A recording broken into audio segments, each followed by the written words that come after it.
नमस्कार दोस्तों, स्वागत करता हूं अभिनेता ऑफिशियल न्यूज में। ये खबर है प्रमोद प्रेमी यादव जी के एक बवाल मूवी के ट्रेलर के बारे में, जिस मूवी का नाम है यूपी 64। उसी के बारे में बहुत ही बड़ी जानकारियां देने वाला हूं दोस्तों। वीडियो को पूरा देखें तभी समझ में आएगी हमारी सारी बातें आप लोगों को।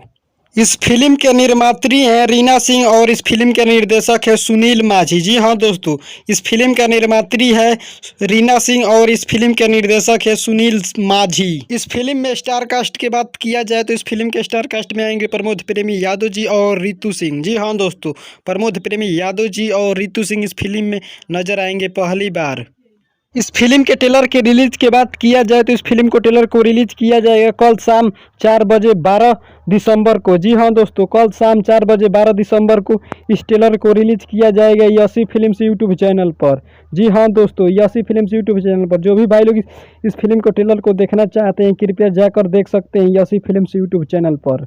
उम्मीद करता हूं कि ये खबर आप लोगों को अच्छी लगी हो तो हमारे चैनल को सब्सक्राइब करें और वीडियो को लाइक करें और साथ ही शेयर करें। जय हिंद, जय भोजपुरी।